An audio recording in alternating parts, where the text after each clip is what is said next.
Magandang araw mga ka-warriors. I-share ko lang po sa inyo yung proseso ng ating pagbe-breeding. Mula breeding pens, hanggang sa pag-itlog, pamimisa, hanggang sa paglagay po natin sa kanila sa brooder. Kadalasan po 24/7 yung kanilang mga ilaw. Dahil incubator babies nga sila, ibig sabihin hindi kasama yung nanay nila sa paglaki nila. So yung ilaw ang magsisilbing init sa katawan nila, at nang sa ganon maayos yung kanilang paglaki. At pag medyo malaki na, sineseparate po natin sila dahil yung iba mas mainang kumain or may mga bully dito sa kanila.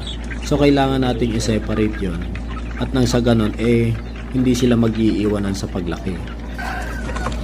Dahan-dahan din natin silang pinapaapak sa lupa in preparation doon sa range area.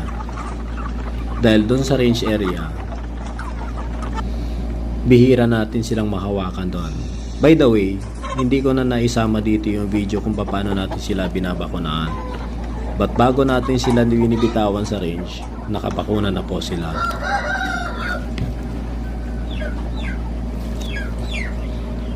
Pagkagaling po dito, bibitawan na natin sila sa range area.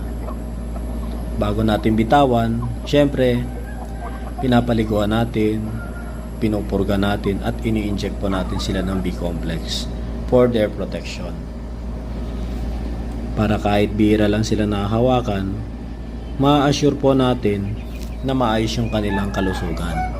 At pag minalas-malas ka nga naman, matutumba pa yung puno at damay yung kulungan.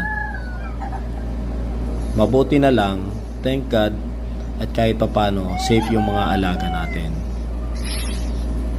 Pagdating ng 6 months, eto na sila at itatali na natin hanggang sa makita na natin magmamature na.